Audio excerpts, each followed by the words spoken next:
Like I'm super content with being a number 2, number 3, and number 4. You know what I mean? I'm actually really, really good with that. Most comfortable in that space. But I think that, you know, just God knows how to kind of get you exactly where he needs you to be. And all the ducks kind of lined up, and yeah, we here now. So, well, and I want to say one thing about you stepping into this role, because, you know, obviously we posted about it. Everybody had opinions about it, and we're excited about it. But I just want to take a moment to educate the people on the difference between an apologist and a pastor, because they're two different things. And I think for many people, you know, they go, well, the lead pastor, right, should be well-versed or versed in apologetics, which I am, but just because you're well-versed in something doesn't mean that you are an apologist. Same way that T.R.U.T.H is a pastor, right? But he's also an apologist, and he's versed in the pastorate. But apologists are just so important because they specialize in helping to remove barriers. They have a certain temperament. They're brilliant thinkers. I think the pastor and the apologist should go together. Yes. So I'm so excited that he's going to be raising up so many more apologists at Hillsong Atlanta, doing citywide conferences and citywide events. And they're also overseeing the apologetic kind of through line all throughout our church. Am I right in saying that? 1,000%. Yeah, we're really excited about it. You know, it's a unique position. You know, we've actually gotten a little flack for the position. I guess not because first, I guess it's number one, it's foreign. Yeah, it's not.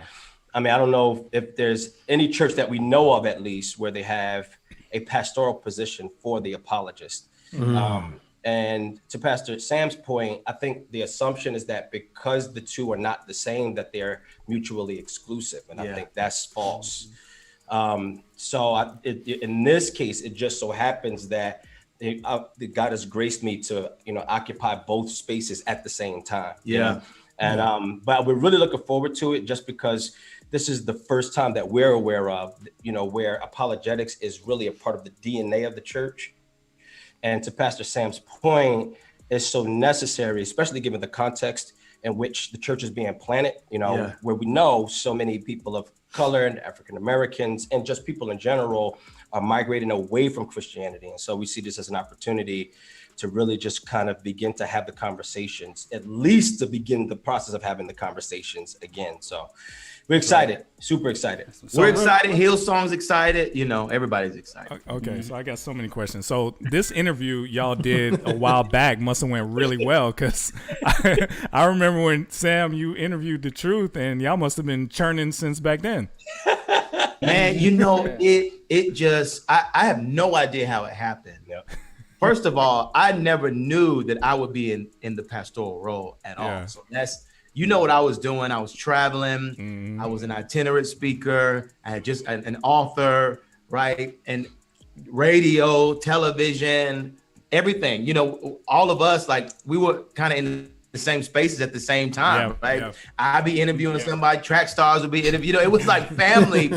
And so for God to move me over here was just extremely insane. Never knew it would be Hillsong, right? You know, we come from the North Points of the world, the Andy Stanleys of the world. We can talk about that as well. But God just, you know, I started off, you know, at New Birth with Bishop Eddie Long, right? And at Ebenezer with Raphael Warnock. And going from that over to North Point, I think after both of those seasons came into a season where we wanted to marry both worlds, and Hillsong kind of became kind of the best of that marriage. And, you know, as I've traveled globally and even locally, looking at the state of the church around the world, and me and T.R.U.T.H talked about this today, I don't believe that churches that don't have apologetic ministries or are focused on apologetics, I don't think they're going to make it as well as churches that do in the future, because it's a different world. Yeah.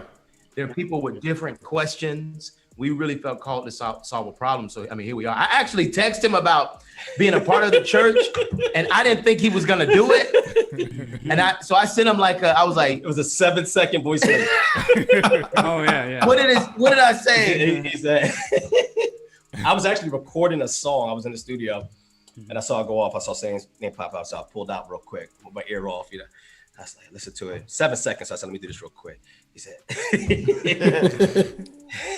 he said, hey, what you think about being, he's like, hey, what you think about doing something with Hillsong? That's it. I said, like, concert? because for me, I was like, if I just slide it in real easy, and he doesn't want to do it, he can just be like, nah, I can keep moving. Right. But if I just wanted to see, okay, would he even be interested? And then so, anything longer than 7 seconds, you would have had to wait till the next day for a response. That's that. I just got to get it out there. Yes. Or the famous sentence, let me pray on it. And that prayer could take you for like 2 weeks, and you be like, man, I know he the truth, but 2 weeks. Yeah. So go ahead, Sam. Sean. So Hillsong, how? Yeah. How did this happen? Who talked to who? How did this happen? What a question. Wow. How did it happen? It took probably a year and a half for it to happen. And I'll just say this because I like to honor Andy as much as I can. Yeah. He did so much for me and my wife. And, the conversation about planning a church came out of this desire for me, and Tony was going through it as well, to create a space where multiple cultures could live in a divided time. Yeah. Because we kept going to majority white led ministries and even African American led ministries, and wanting to see a solution. And there weren't many churches around the world, and we didn't want to do it alone. That really, let's just be honest, would let us talk about it, right?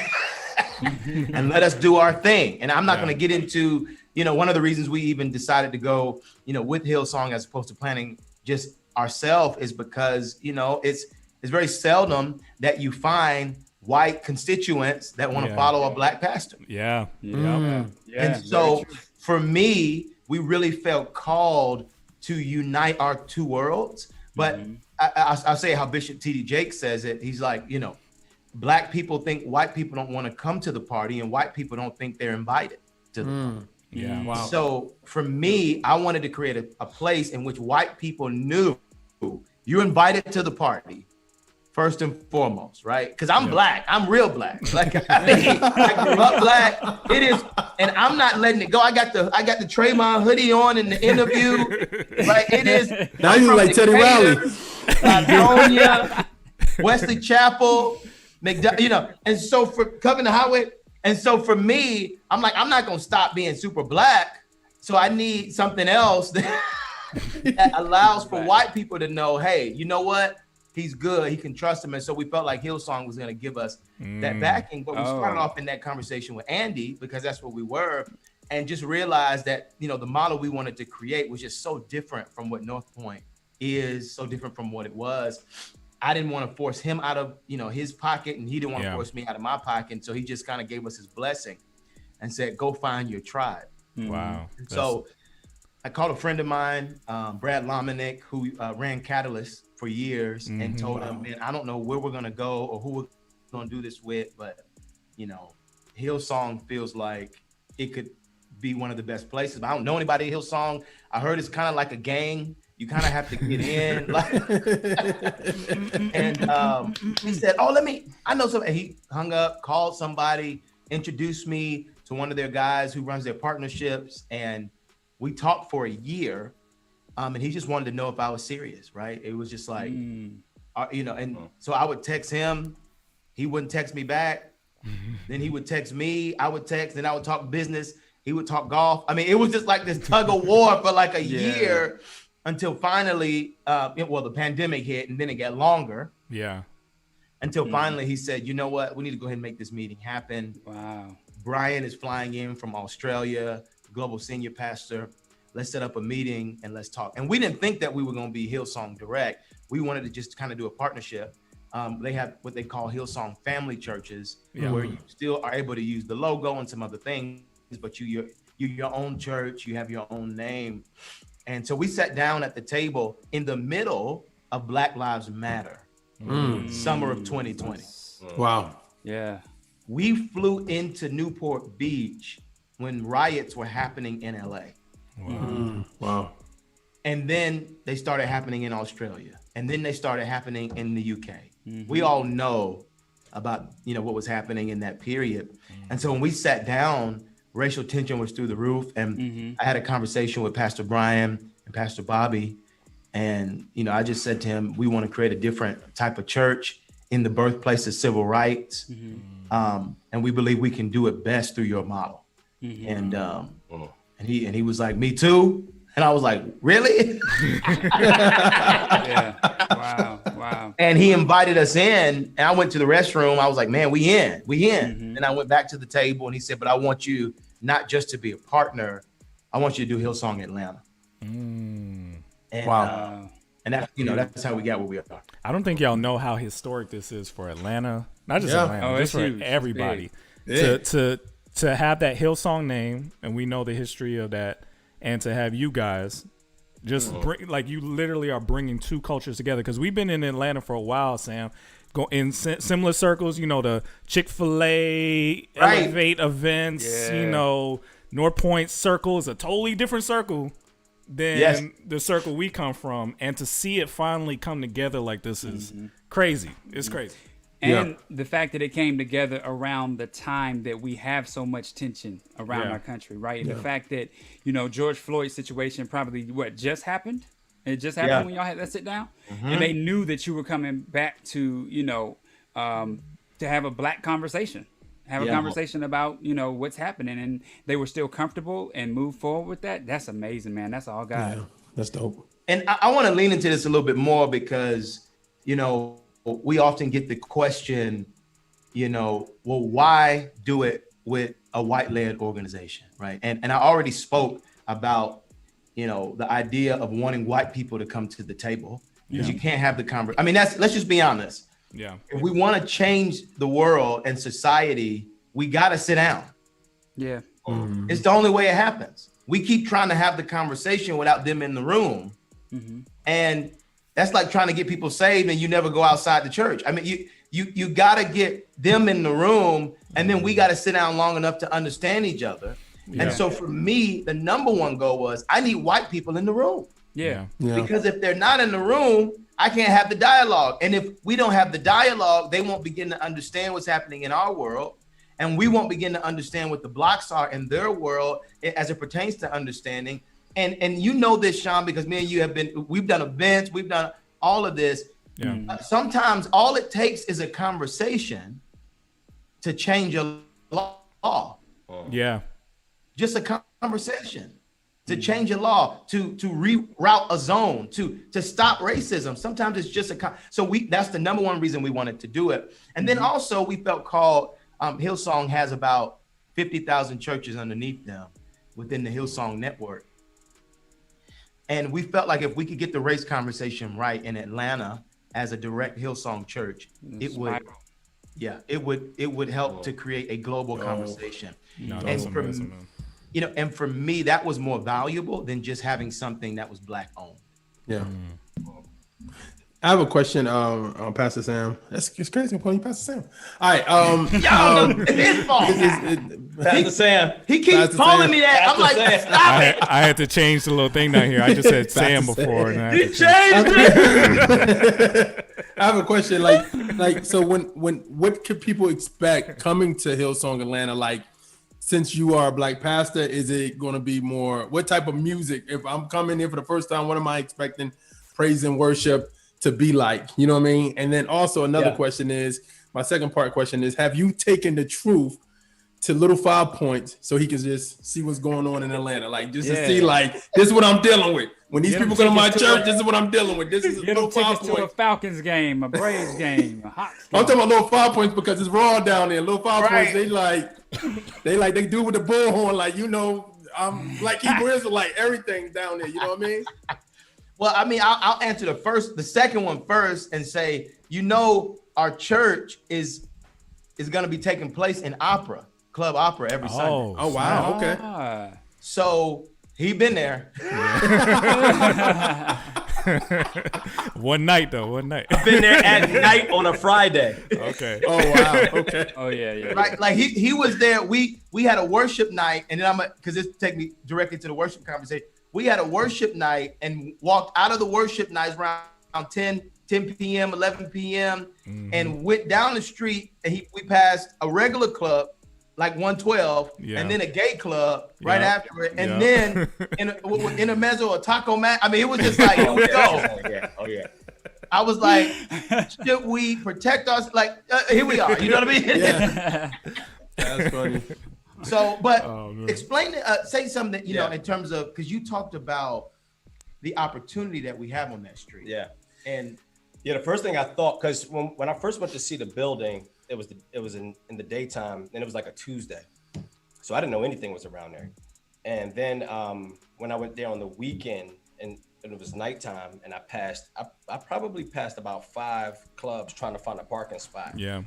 And it was at the it was at the point in which everybody was trying to get into the club. So, I mean, it was literally everything. Trans, you know, I mean, you name, I mean, just every different type of person was out there. And that actually got me excited because I felt like we were positioned perfectly to kind of engage with people. I mean, if that's what we're going to be doing, you know, if we're talking about really engaging with the lost, but through the medium of apologetics and by other means, you know, it's one of the things that's beautiful is that we actually don't have to go far. Yeah. The harvest is plentiful outside. Yeah. You know?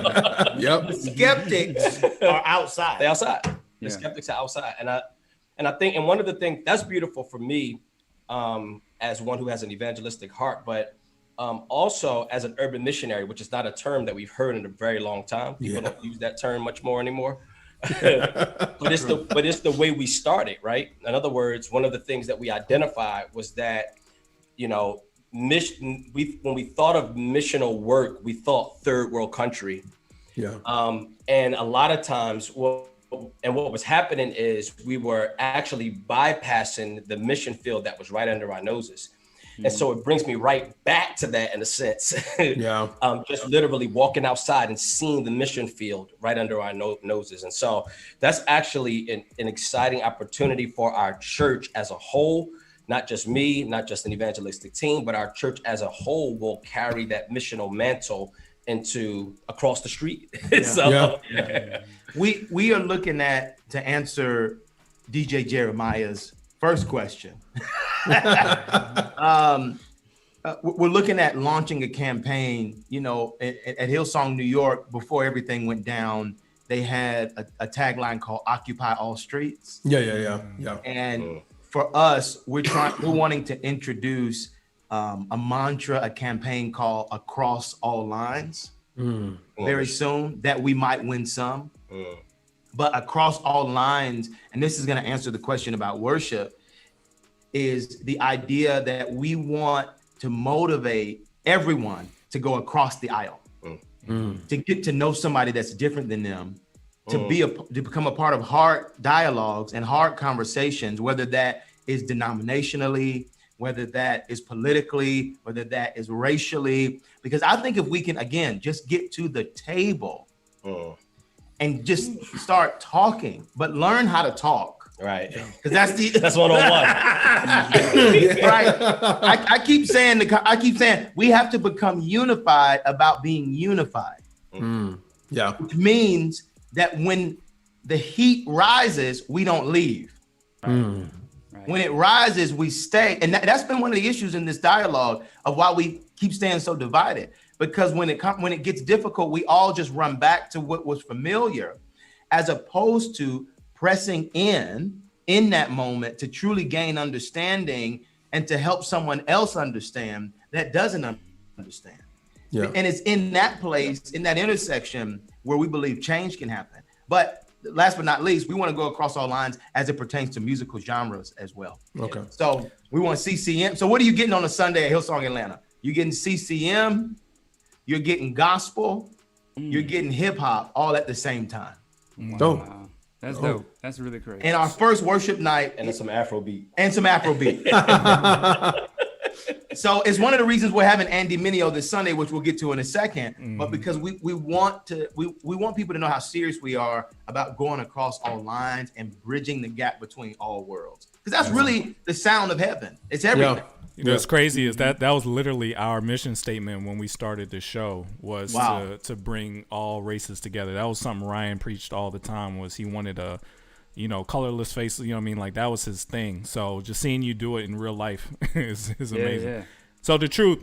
And I think, hold up real quick, I just want to say this. I think that one of the dope things about this particular model is that because here's the thing, a lot of churches actually desire to be multi-ethnic and desire to be multicultural and a desire to, go across the lines or across all lines. But the challenge is that they're infrastructurally and foundationally, they built their ministries on something else. They built their ministries on a more monolithic model, one that doesn't necessarily serve. But the beautiful thing about the way Sam is actually building this out is that it's starting this whole idea of multiculturalism, being multi-ethnic, going across all that. It has started with the foundational staff, the lead team. Yeah. Because a lot of times what you find is, even when I travel to Africa, you find that there's a white pastor who has a Black congregation or African congregation, right? Yeah. And the idea is, this is a multicultural church. It's actually not, right? It's not when the music sounds the same. It's not when the preaching styles are the same, and it's not when you see what I'm saying? Yeah. Actually, right. There might be diversity in ethnicity, but that's not the same as being diversity in culture. And I think that what's happening here is we're building from the foundation. You can see, so when you look up on this, it won't be like a Black pastor with a white congregation or a white pastor with a Black congregation. You will literally see on the stage or the pulpit or whatever it's going to be, on the front lines, you're going to see Blacks, whites. That's the lead team. Younger, older, the whole gamut, Hispanic, like all of that's in the lead team. So I think the thing that makes me feel good about this, because this can actually come off as really idealistic. Yeah. So for the cynical mind, they hear all this talk about unity and reconciliation, and it's like, I heard it all before. Right. But I think that the difference here is the starting point. It's what our foundation is. I think is who you showing on the lead team? Yeah. That's awesome. You see what I'm saying? You see what I'm saying? So I think that's kind of, one of the fundamental differences that will actually affect the kind of change that Pastor Sam's talking about. Mm-hmm.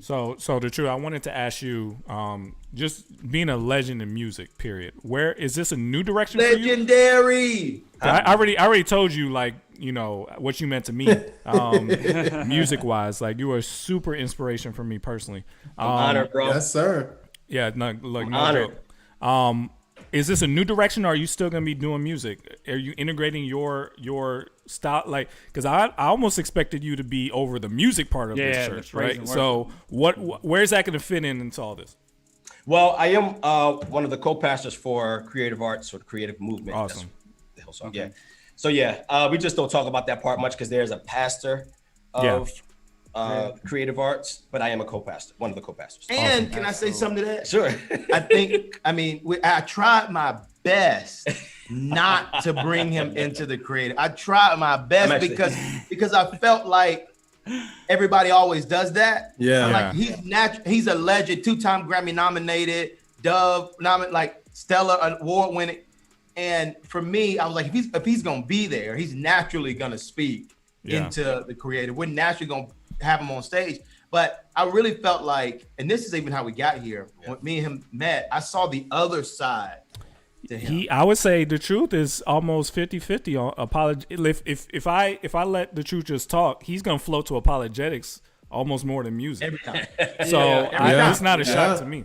Yep. Mm-hmm. So go ahead, bro. What was the question? Your career, like, where are you going with? Okay, yeah. So so I'm trying to turn my apologetic mind off so I don't have long answers. So to answer your question, I can walk and chew gum at the same time. Yeah. So you still working on music and putting out stuff? Oh, absolutely. So come the month of May, I'm going to make an announcement. Well, this might be the announcement. Let's do it. Let's go. Exclusive. I'm going to be releasing music every 2 weeks for like 3 months straight. Oh, wow. Yeah. Let us help you with that, please. Let us.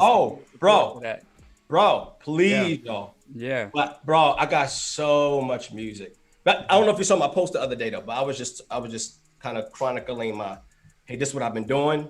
Back to the music. Okay. And I think y'all in for a treat. Dope, awesome, man. Okay. Anyway, I'm doing. We Swiss Army knives over here, so we're doing it all. So I don't know when we're gonna get back in studio, but we got to have y'all like christen it, man. Oh yeah, the comeback party. Oh, absolutely. Hillsong, Yeah, Atlanta, man. Just make it a party that day. Can I say that I'm just excited about you all's chemistry together? Like, it's amazing. Like, I'm super excited.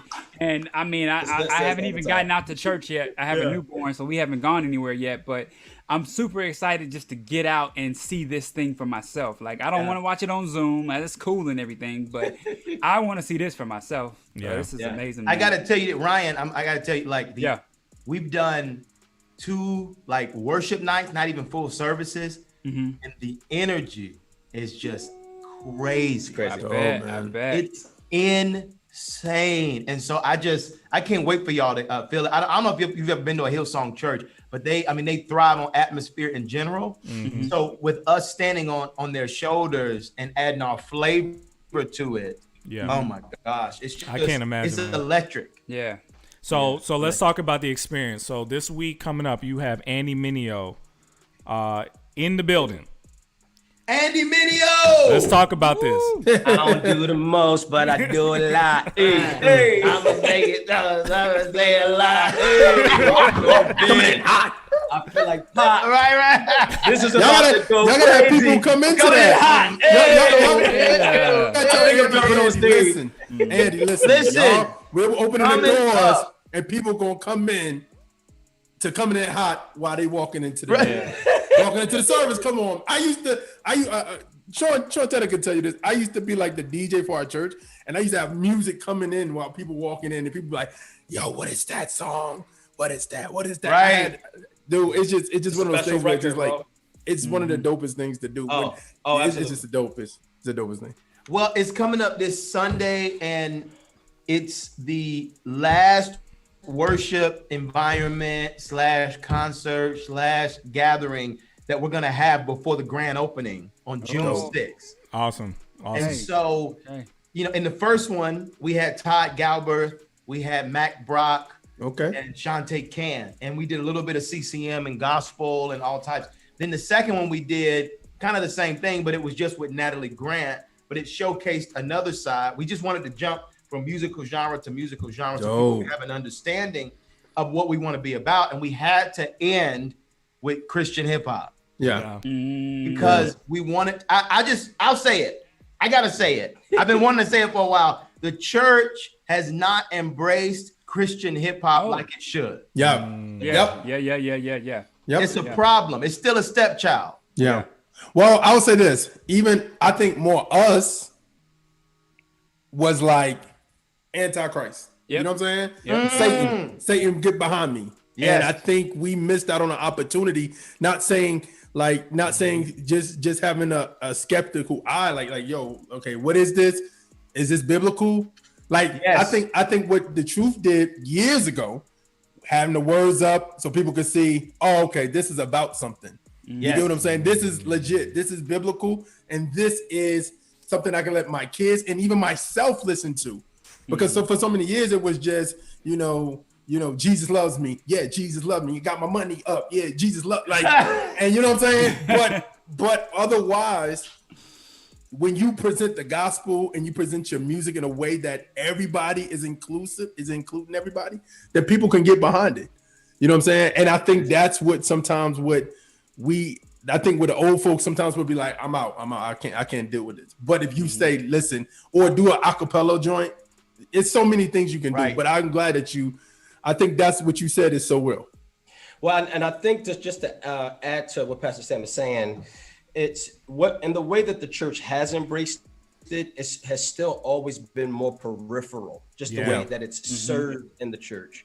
Where I think that one of the distinctives for Hillsong Atlanta is that for both apologetics and for hip hop and for multiculturalism, all of this stuff now is at the center. Yeah. So all of these things, apologetics has been peripheral, right? Yeah.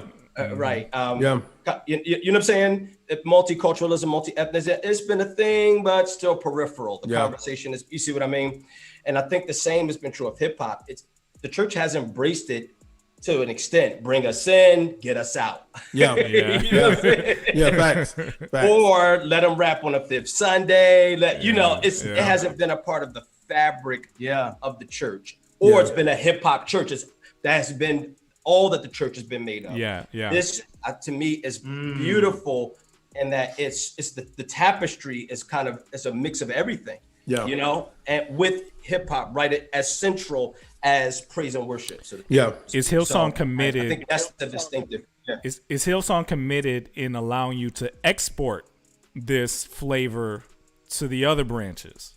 You see what I'm saying? Great question, Sean. Smile. And if they haven't, we need to get them to, is what I'm saying. Yeah. I mean, here's what I think. The beauty of Hillsong is, I'll let you into it. So in my meeting with Pastor Brian that I told you about in the middle of Black Lives Matter, I only had one question that I asked 3 times. I asked it 3 times. And it was, okay, can I do hip hop? And then it came back. Okay, we went like a couple hours. Okay, so can I do hip hop? And he was like, the 3rd time, he was like, why you keep asking me? I said, I'm just making sure. Because it's such a big thing for me. And so I'll say this, you know, Hillsong has a phrase, we got 100 locations around the world, right? Wow. And so 30 churches, 100 locations, from South Africa to Holland, to Amsterdam, to South America, to Tokyo, to France, to Germany, to London. The manual. Go and go and go and go. The phrase is one house, many rooms. One house, many rooms. Not every room looks the same. And so what I love about Pastor Brian is that he gives each global lead pastor the autonomy to birth the room and then more rooms like his room. Wow. Okay. And so are they open to it? 100%. It is going to be about what each global lead pastor wants to do at their location. But we do have the ability and the freedom as we get Atlanta going to be able to duplicate what we've done here around the world. And so amazing, I'm excited about it. There will be music coming. I'm gonna just tell you right now, we're in talks about some incredible things. That's why when you ask about music, I don't want to say too much, but they will be giving us the freedom at some point as we talk to birth a unique sound through the system. Wow, So that's dope. I just want to, and then I want to say this, Christian hip hop, you are welcome at Hillsong Atlanta. You're welcome in this. That's awesome. You have a home here. Trackstarz, it is what it is, right? It's family, it's love, you know, so. That's awesome, man. Yeah, that's great, man. About to be insane, y'all. It is insane. I mean, it's been insane already. Yeah. No, man, we are so appreciative of you guys coming and sharing this with us. Tell them again, how can they find out about you guys, follow you guys? Is it Hillsong Atlanta everywhere? Tell them if, because there's people watching right now, they're commenting. Tell them everything they need to know is in a quick package. Yes. Google Hillsong Atlanta, click on everything. Hit us up on Instagram, Hillsong Atlanta, Facebook, Hillsong Atlanta. If you want tickets, free tickets to Andy Mineo this Sunday, hosted by myself and the Truth. It's going to be a Christian hip hop moment. I'm praying that the Trackstarz are there. I know y'all are busy. Yeah, I know y'all busy. But I'm praying y'all come. If you want free tickets, go to hillsong.com/Atlanta and get free tickets for Andy Mineo. But hit us up. That's amazing, man. That's amazing. Thank you guys so much. Thank you guys so much. Again, my pleasure, bro. You guys are invited since you're in the city, you're Atlanta family. When we open up these doors, we need y'all to help us get it going again, man. It's been a year. Man. Yeah. Easy. In the field with the Trackstarz. Thank you guys. All right, so let's go. You in the field with the Trackstarz, Ryan Righteous, Sean Tanner, DJ Jeremiah. Let's go. Dope.